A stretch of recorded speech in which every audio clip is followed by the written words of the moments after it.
Hey guys, we're going to be in John chapter 2. We're going to start with verse 13. And the Jews' Passover was at hand, and Jesus went up to Jerusalem and found in the temple those that sold oxen and sheep and doves and the changers of money sitting. And when he had made a scourge of small cords, he drove them all out of the temple, and the sheep and the oxen, and poured out the changers' money, and overthrew the tables, and said unto them that sold doves, Take these things hence, and make not my Father's house a house of merchandise. And the disciples remembered that it was written, The zeal of thine house hath eaten me up. Guys, I want to talk about this just for a second. You will have an awful lot of people try to make Jesus out as only this docile and soft-spoken and easily, I guess, pacified man. Yes, he could be. He was certainly meek. Understand the word meek. The word meek does not mean weak.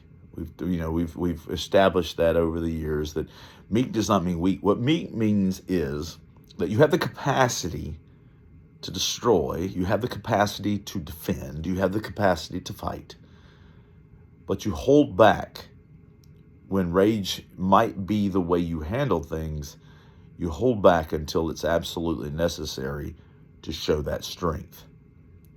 You live in such a way that you are able to handle things in a certain way, but you don't because you understand what's happening around you. You're able to hold back that. Thus you are meek, strong, patient. Jesus is also judge. There comes a time when meekness becomes something that you set to the side and you say it's time to take a stand. That's what Jesus did in this particular story. He took a stand. Now let's talk about why he did. Is it that there was something being sold there? Well, he walked around that all the time. He saw that all the time. The problem is when it came time for this particular festival as such, there were people in there who were cheating poor. Poor would come there to, get a sacrifice, find a sacrifice as such. There were profits being made. You had to buy the sacrifice, and then when you bought the sacrifice, then you could use it. There were, certain ones, if you were, certain poverty level, that you could substitute this particular animal that was a lot less expensive for another animal. If it was a grain offering, it was anything like that. All of these different offerings that were allowed there, that, these money changers that you talked about. It's not that they were exchanging money. It's that they were cheating people. Okay, that's what that was. It was so easily done way back then. Weights and measures and all of these different things. It was so easy to cheat other people.